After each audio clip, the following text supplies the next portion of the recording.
살다 이런 억가는 또 처음입니다. 최근 중국과 러시아의 전문가들을 중심으로 대한민국 미사일 기술력이 북한보다 떨어진다는 터무니없는 주장이 나오고 있습니다. 혹시나 싶어 결론부터 말하겠습니다. 이는 당연히 말도 안 되는 헛소리입니다. 너무 어처구니가 없어 화가 날 지경인데요. 대한민국의 미사일 기술력은 이미 완전히 새로운 체계를 독자적으로 개발할 정도로 완성되어 있습니다. 즉, 전 세계를 기준으로 삼아도 최첨단에 서 있습니다. 반면 북한의 미사일 기술은 아무리 잘 쳐줘봐야 이제 막 초등학교에 입학한 수준입니다. 비록 최근 북한이 극초음속 IRBM을 발사하거나 지난 2023년 우주 발사체를 발사하는 등 이례적인 사례를 연달아 성공시키고 있지만, 이는 북한의 기술력이 뛰어나다기보다 중국과 러시아의 기술력이 얼마나 빠르게 북한으로 흘러 들어가고 있는지를 방증할 뿐입니다. 괜히 북한을 더러운 칼이라고 표현하는 게 아닌데요. 이제 사실상 북한은 중국과 러시아가 필요할 때마다 휘두를 수 있는 일종의 전략무기에 지나지 않습니다. 아무리 군사 분야의 무지한 사람일지라도 이를 모르지는 않을 텐데요. 그런데도 중국, 러시아의 소위 말해 전문가라고 하는 작자들이 대한민국 미사일 기술은 북한에 비해 떨어진다 같은 헛소리를 하는 건 이게 일종의 프로파간다이기 때문입니다. 그리고 너무나 아이러니하게도 대한민국의 미사일이 지나칠 만큼 베일에 가려진 비닉무기이다 보니 이런 주장을 뻔뻔하게 내뱉을 수 있는 건데요. 어처구니 없는 얘기긴 하지만 공개된 정보가 빈약하니 대한민국의 미사일을 신뢰할 수 없다는 겁니다. 실제로 국방부나 방위사업청을 통해 종종 미사일 시험 영상이 공개되긴 하지만 대한민국은 유독 그 빈도가 적습니다. 상황이 이렇다 보니 대부분의 정보가 정부 고위층의 인터뷰나 군 관계자가 언급한 한두 마디 정보가 고작인데요. 일례로 대한민국이 전 세계 7번째로 성공한 SLBM의 경우 시험 자체는 언론에 알려졌지만 국방부에서는 브리핑 한 줄 없었습니다. 또 고위력 현무탄도 미사일로 알려졌던 현무5는 비교적 최근까지 실체에 대해 현무4와 설왕설래가 많았습니다. 심지어 지난 2023년 9월 국군의 날 시가행진의 현무4가 공개되었음에도 일각에서는 여전히 탄도 중량 8구톤인 탄도미사일과 탄도 중량을 줄이고 사거리를 3,000km 이상으로 늘린 탄도미사일이 현무4의 서로 다른 형태다라는 주장이 있었습니다. 이는 최근에 와서야 초정밀 탄도미사일 현무4와 고위력 탄도미사일 현무5를 시험 발사에 성공했다는 국방부 고위 관계자의 발언에 의해 둘이 서로 다른 미사일임이 확실히 밝혀졌습니다. 이뿐만이 아닙니다. 많은 분이 우리 군이 보유한 이동식 발사 차량 홍칭테리 60대 남짓이라고 알고 계십니다. 국방백서에 글이 나왔으니 당연한데요. 이로 인해 정작 발사대가 두 자릿수인데 미사일만 많이 만들면 뭐하냐고 말씀을 하시는 분들이 종종 계십니다. 하물며 북한마저 최소 100여 대의 태를 보유했을 것이라 추정되는 마당에 60대는 적어도 너무 적은데요. 당연히 이는 눈속임에 불과합니다. 국방백서는 2년에 한 번씩 발표하지만 우리 군은 무려 2014년부터 텔 보유량을 60여 기로 표시하고 있습니다. 심지어 2013년 국군이 날 퍼레이드에서 현무2와 현무3 텔이 공개되기 직전인 2012년에는 이조차도 절반인 30여 기로 발표하고 있었습니다. 너무 터무니없는 눈속임이라 헛웃음이 나오는데요. 앞서 말씀드렸다시피 정보가 워낙 제한적이다 보니 파편 정보를 취합한 추산치이긴 하지만 지난 2016년만 하더라도 대한민국은 현무계열 미사일을 800여 기 보유하고 있었습니다. 당시 군은 2021년까지 현무2-3를 최소 1200기를 양산해 2000기 이상의 미사일을 확보한다는 계획을 밝혔습니다. 이미 당시로부터 3년이 지난 현재 우리 군이 보유한 현무계열 미사일, 그리고 여기에 전술 탄도미사일인 에이테킴즈, KT즘-1, KT즘-2를 더하면 못해도 2000에서 3000기의 대지미사일을 보유했다는 추산이 나옵니다. 이를 10년이 넘는 세월 동안 고작 60기의 텔로 감당해왔다는 건 상식적으로 말이 되지 않는데요. 게다가 육군미사일전략사령부의 부대 규모, 연간 최대 70여 발을 생산할 계획인 현무5의 양산 수량 등을 감안하면 우리 군이 실제 보유한 텔 수량은 최소 3자릿수 이상일 것입니다. 심지어 2023년 4월에는 현무5 전용으로 개발한 것으로 추정되는 20륜짜리 텔이 포착되기도 했는데요. 또 오스트리아의 한 연구기관이 국방과학연구소 ADD의 실험장 위성사진을 분석해 길이만 20m가 넘는 초대형 이동식 발사 차량을 포착하기도 했습니다. 이 정도 규모면 21m의 텔에서 발사된 소련의 탄도미사일 토폴과 유사한 크기인데요. 토폴은 사거리만 무려 11,000km에 육박하는 소련의 대표적인 ICBM이었습니다. 군사 전문가 대다수가 대한민국이 이미 현무6를 개발 중일 것이라 추정하는 이유이기도 한데요. 이처럼 대한민국의 미사일 전력은 지나치게 베일에 가려져 있어 대략적인 윤곽만 파악할 수 있을 뿐 실체를 파악하기가 극도로 어렵습니다. 물론 이렇게만 말씀드리면 당연히 미사일 같은 중요한 전략무기는 비닉무기여야 되는 거 아니야 라고 생각하실 수도 있습니다. 맞는 말입니다. 하지만 대한민국은 그 정도가 너무 심합니다. 그러니 중국, 러시아의 헛소리가 나오는 건데요. 또한 굳이 이게 아니더라도 미사일의 비닉이 지나치면 치명적인 문제가 뒤따르게 됩니다. 하물며 미사일이 방산 수출의 대상으로 확장되어야 한다는 주장이 나오는 지금은 이 문제가 더 극심해질 수밖에 없는데요. 그래서 준비했습니다. 오늘은 대한민국 미사일 기술력의 유일한 문제점과 수출 가능성까지 한 번에 점검해 보겠습니다.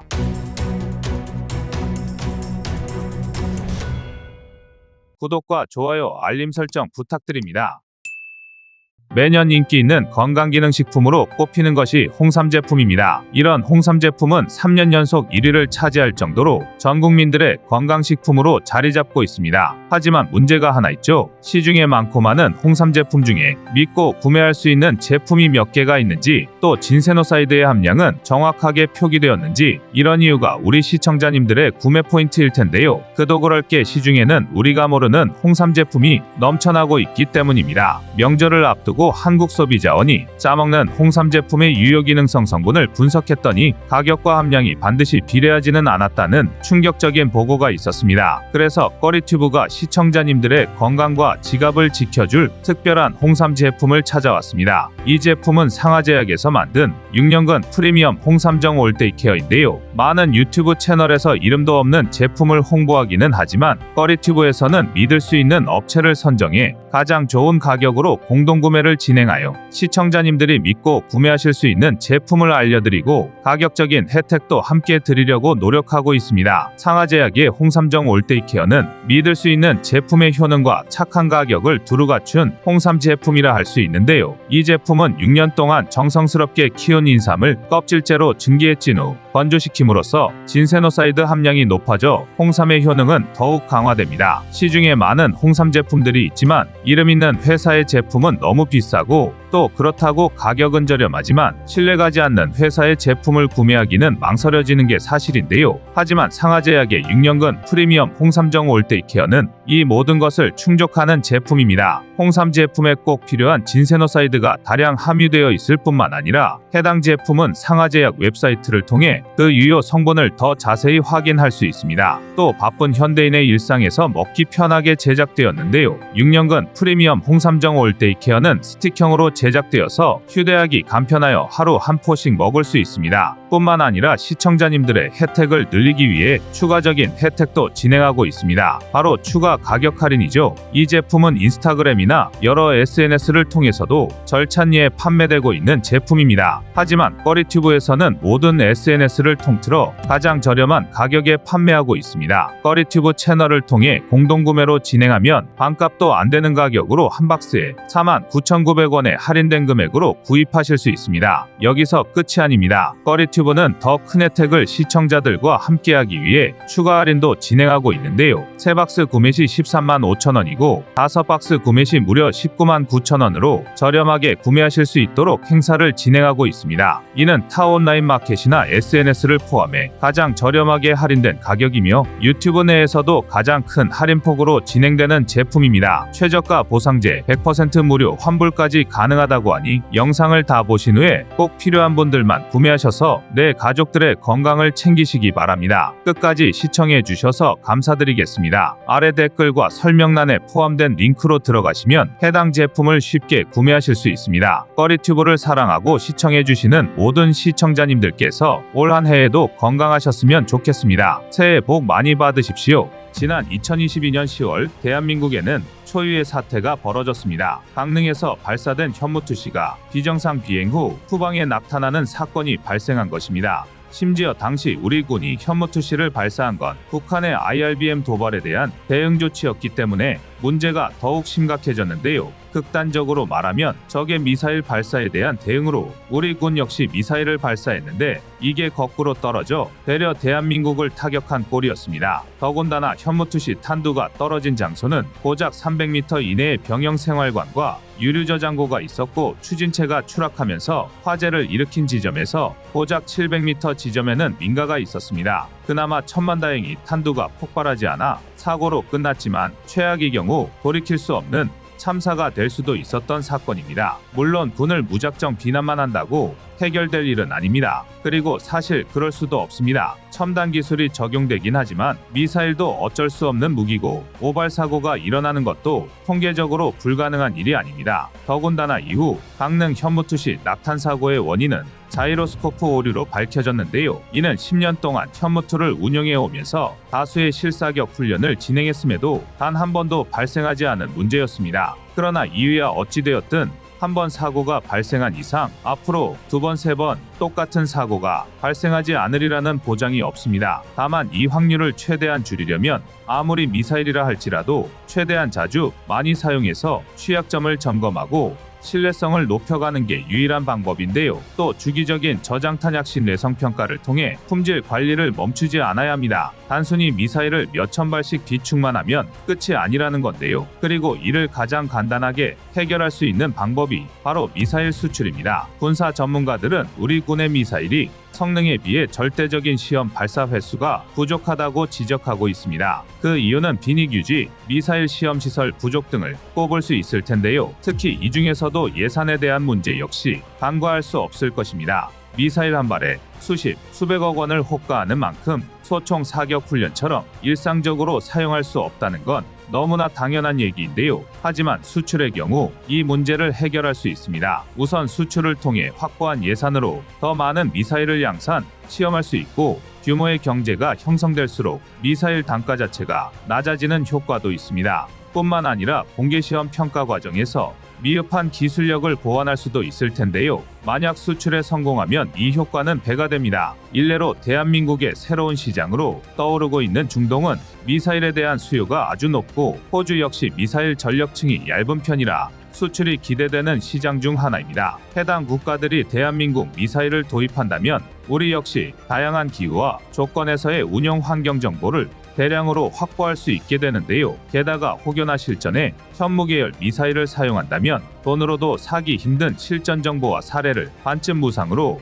얻을 수 있다는 장점도 있습니다. 무기 체계는 절대 한 번에 완성할 수 없습니다. 오직 사용 빈도를 최대한 늘려 다양한 사용 사례를 늘려 최대한 완벽에 가깝게 만드는 것뿐인데요. 대표적으로 K9 자주포가 전 세계 1위 자주포가 된 이유도 세계 9개국 북유럽의 설원과 인도의 고산지대 그리고 호주와 이집트 사막의 모든 환경에 적응하고 완벽에 가까운 퍼포먼스를 보여줬기 때문입니다. 그야말로 전천후 자주포인 셈이죠. 대한민국의 미사일도 그렇게 되어야만 합니다. 다만 문제는 앞서도 언급했듯이 현무계열 미사일은 물론 천령, KT즘 등 우리 기술로 개발한 순수 국산 미사일들이 죄다 비닉 무기로 취급되어 일말의 정보 공개조차 되지 않고 있다 보니 아예 수출 기회가 전무하다는 것입니다. 대한민국 무기체계라는 카탈로그에 없이 그냥 어쩌다가 한 번씩 아는 우리 방위산업에 정통한 나라들만 어떻게 알았는지 가뭄에 콩나듯 수출을 요청할 뿐입니다. 대표적으로 KT즘이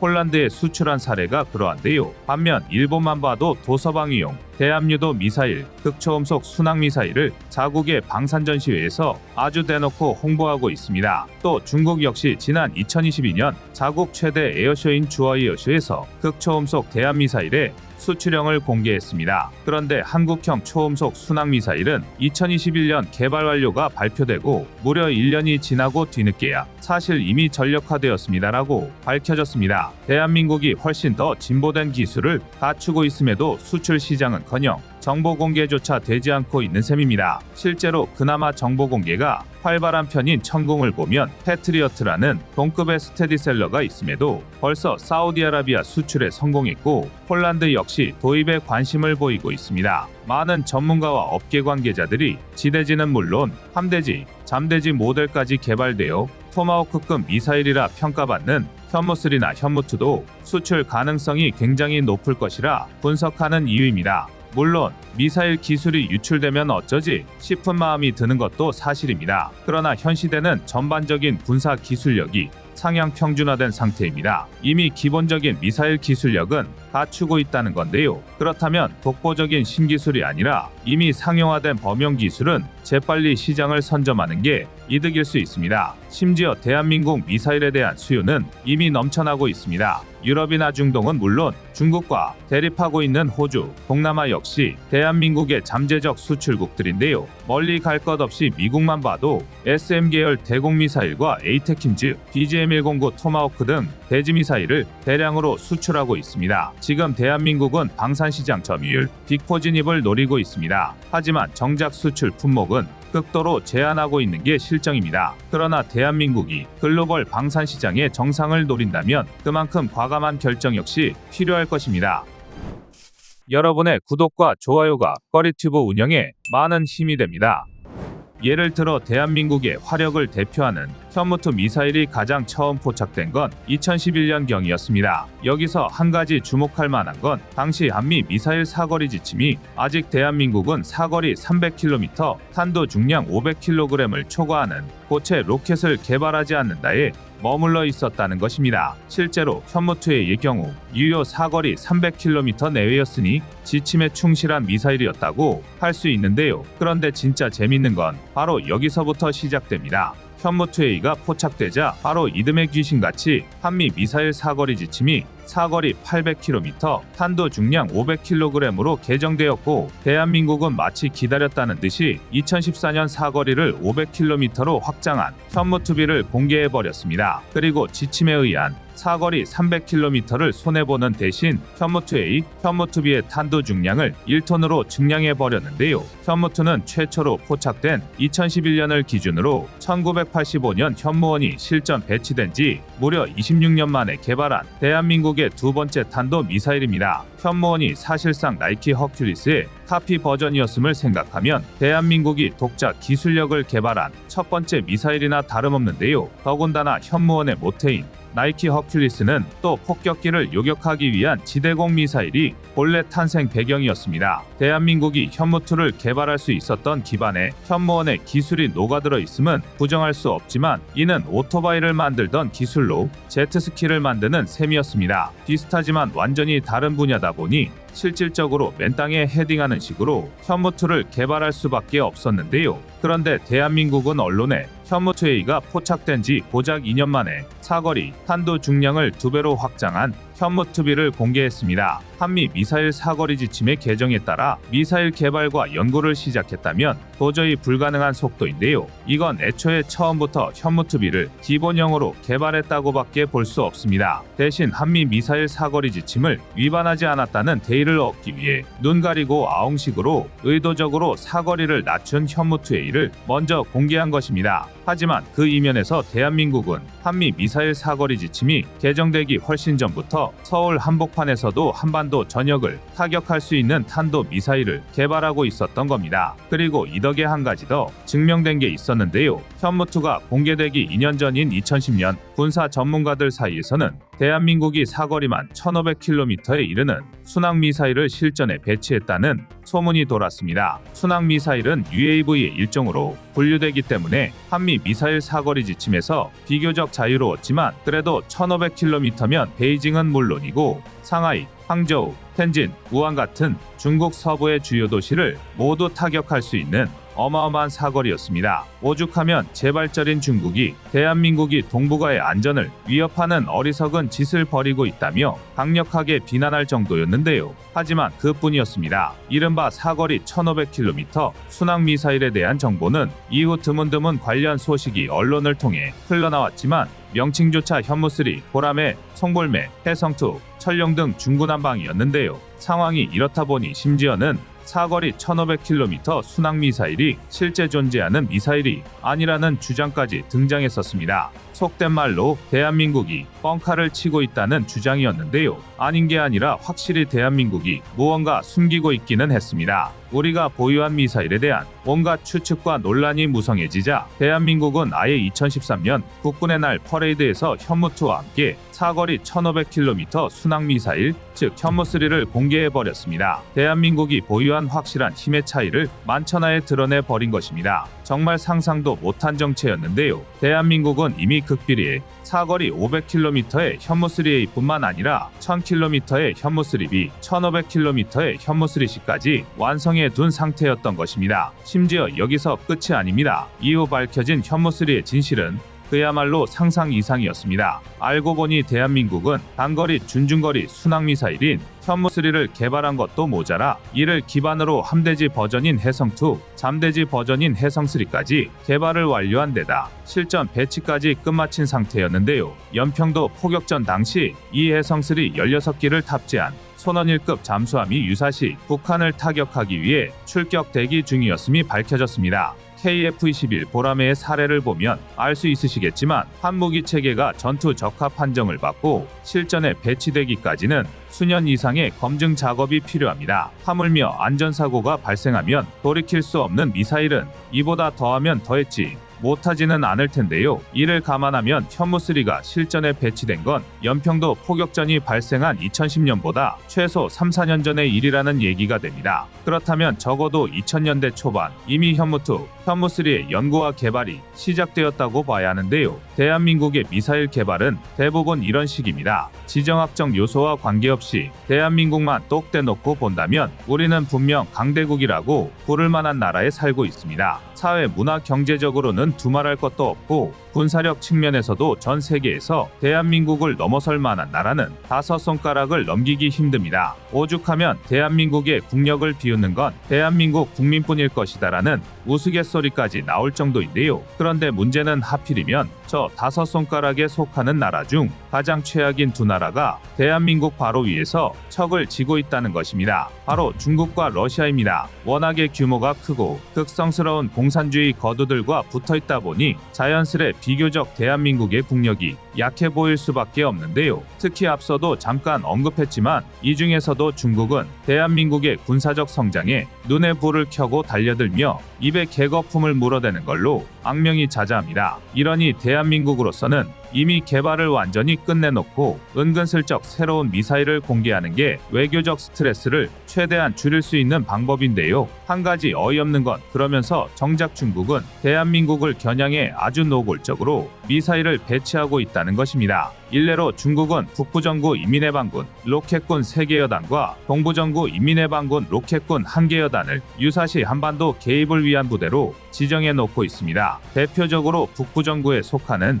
지린성 퉁화시의 제816 유도탄 여단은 주력 탄도미사일로 SRBM인 DF-15를 운용하고 있는데요. 모델에 따라 약간씩 차이가 있긴 하지만 DF-15A의 경우 사거리가 900km에 육박해 사실상 제주도를 포함한 대한민국 전역을 사거리에 두고 있습니다. 이 DF-15A가 무려 50에서 350kg급 핵탄두를 탑재할 수 있다는 걸 감안하면 정말 어처구니가 없는 일인데요. 군사 관계자들은 중국 북부정구 로켓군이 대한민국을 향해 겨냥한 SRBM급 탄도미사일만 최소 1200기 이상일 것으로 추정하고 있습니다. 실제로 인민해방군 로켓군의 유도탄 여단 장비 편제에 따르면 한 개 여단은 6개 대대로 구성되어 있으며 각 대대는 6개에서 12개의 텔이 편성됩니다. 그리고 또 한 개의 발사대에 7에서 8기의 미사일이 배치되는데요. 이를 바탕으로 최대치를 계산하면 오히려 1200기는 매우 소극적인 추정치입니다. 대한민국이 공개든 비공개든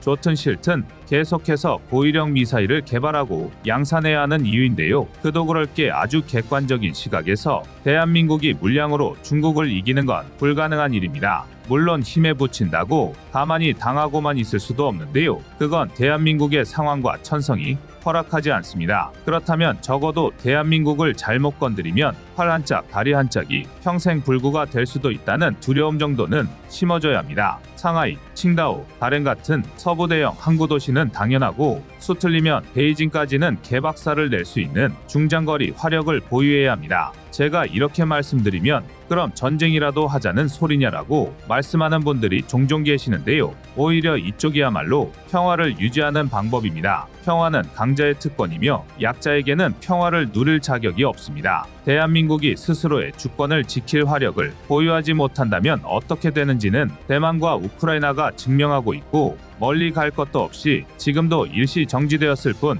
휴전 중인 6.25 전쟁, 더 나아가 일제강점기로 뼈저리게 배웠습니다. 힘이 없으면 나라를 지킬 수 없습니다. 이는 대한민국이 미사일을 개발할 수밖에 없었던 안보적 배경이 증명하고 있습니다. 비록 공식적인 건 아니지만 시기적으로 대한민국의 미사일 개발은 크게 3단계로 나뉩니다. 앞선 1970년대 주한미군 축소 여파로 인한 치명적인 안보 공백을 메우기 위해 남몰래 개발했던 백곰 미사일과 1985년 아웅산 묘소 폭탄 테러 사건이 직접적인 계기가 된 현무원이 1차 개발 사업이라고 할 수 있는데요. 이후 2차 개발 사업은 26년이 지난 2010년대 현무2, 현무3의 개발이라고 할 수 있습니다. 당시는 연평도 포격전 등으로 국내 안보 상황이 극도로 불안했고 대한민국의 성장이 안정궤도에 돌입함에 따라 여기에 다시 말해 중국을 더욱 직접적으로 견제할 수 있게 되었는데요. 그리고 이에 따라 시작된 3차 개발 사업이라고 할 수 있는 게 현재의 현무4, 현무5, 소위 말하는 괴물 미사일들입니다. 현무4, 현무5의 가장 큰 특징은 전략성 그리고 위력입니다.